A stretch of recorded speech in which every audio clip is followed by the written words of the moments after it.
कर दिया आपने यार। चलो अब लगभग आखिरी पड़ाव चल रहा है ऐसा लग रहा है कार्यक्रम का। ज्यादा समय मैं भी नहीं लूंगा।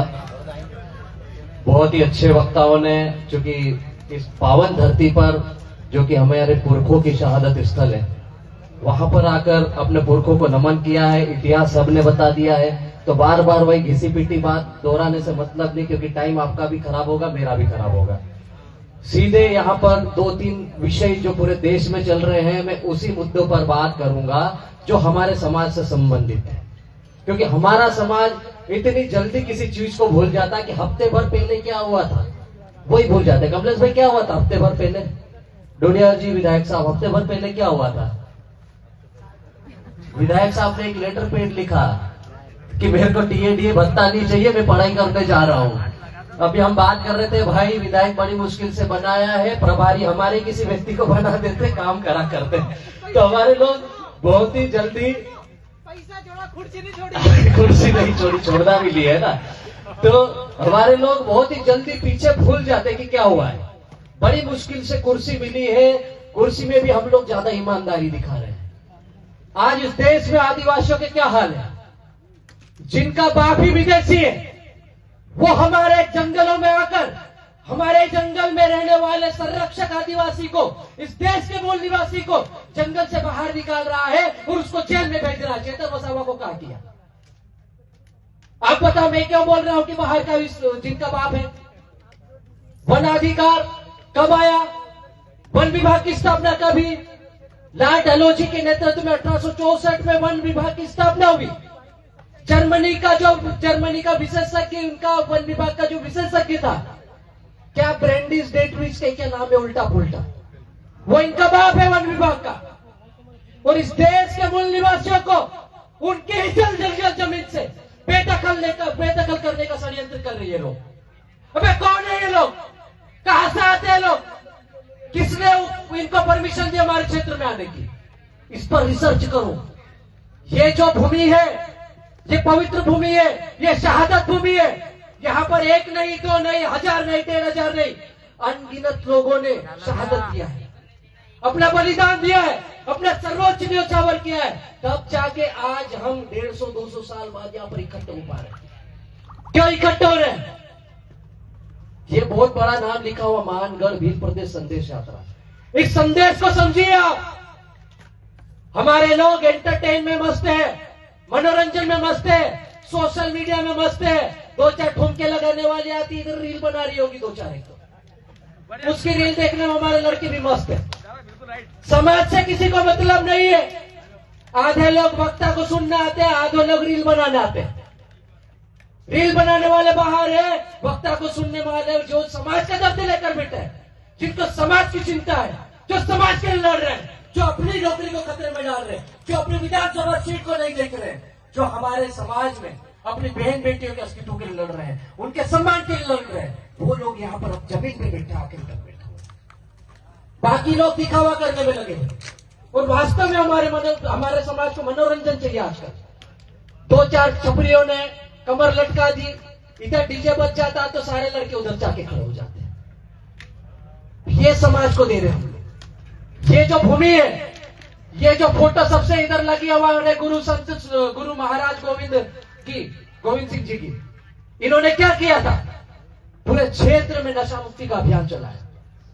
मांसाहारी ना हुए हमारा समाज, कुरीतियों को दूर करने का काम किया, भीलों को एकत्रित किया और भील राज स्थापना करने का कॉन्सेप्ट लेकर आए।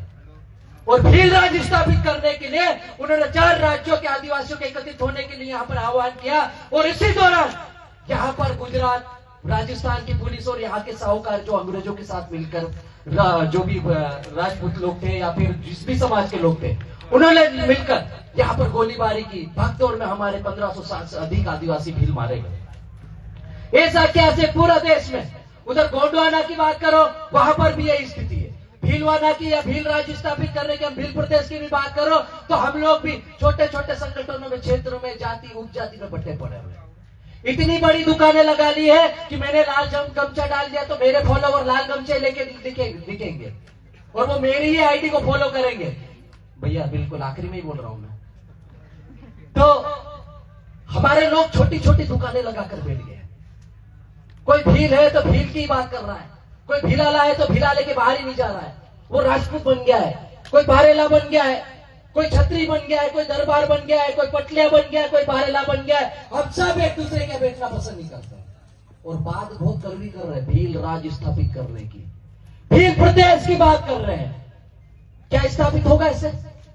मैं आप सबसे पूछना चाह रहा हूं, 2 मिनट और बोल। ये कड़वी बात है लेकिन सच है कि नहीं है? हम जब एक ही घर में 2 भाई साथ में नहीं बैठ पा रहे हैं तो 4 राज्यों के आदिवासियों को एक करके भील राज्य बना देंगे क्या?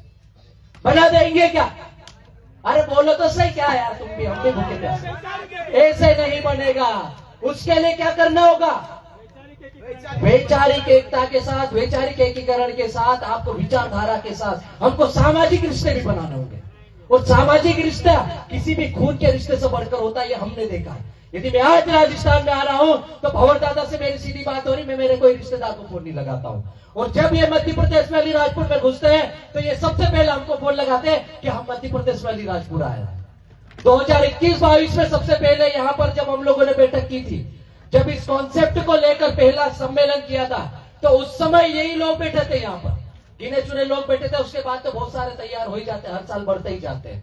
लेकिन जब इस कॉन्सेप्ट को लेकर पहली बैठक हुई, पहला सम्मेलन हुआ, तब यही तय हुआ था कि हम लोग एक दूसरे के साथ में कंधे से कंधा मिलाकर चारों राज्य में स्थापित करेंगे, आदिवासी एकता को स्थापित करेंगे।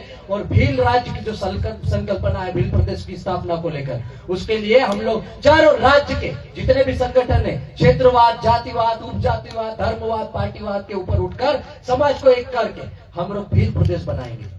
लेकिन हम लोग कहीं ना कहीं बिखरते नजर आ रहे हैं। तो ये मेरा छोटा सा संदेश था। बाकी समय बहुत कम है, वक्ता और भी है। आप लोग इस बात को गहराई से समझे, इस बात को समझे और यहां से एक संकल्प लेकर जाए कि हम लोग वास्तव में किसी चीज को लेने के लिए आए हैं। तो यहां पर आपको बहुत ही पवित्र भूमि पे बहुत ही पवित्र संकल्प लेने के लिए माँ बाप ने भेजा, परिवार वालों ने भेजा, समाज ने भेजा है। कीमती पैसा लगाकर, कीमती समय लगाकर यहाँ पर आए आप लोग। तो इस संकल्पना को संकल्प के साथ पूरा करने का अब समय आ गया है और एकता के साथ में हमको आगे बढ़ना होगा। तभी हम लोग समाज को एक सही दिशा दे पाएंगे और सही राह पर ले जाकर एक आर्थिक रूप से मजबूत और भील प्रदेश की संकल्पना को पूरा कर पाएंगे। आपने मुझे समय दिया, 2 मिनट ज्यादा लिया, संचालनकर्ता से थोड़ी सी माफी चाहूंगा। और आपने मुझे सुना, उसके लिए बहुत बहुत धन्यवाद। जोहार, जिंदाबाद। थैंक यू अलावा जी। हम जानते हैं आपके विचार इस समाज, इस मंच के लिए कितने महत्वपूर्ण है, लेकिन हमें समय इजाजत नहीं देता है, यही हमारी मजबूरी है। बाकी तो हम आपको घंटों सुनना पसंद करते हैं।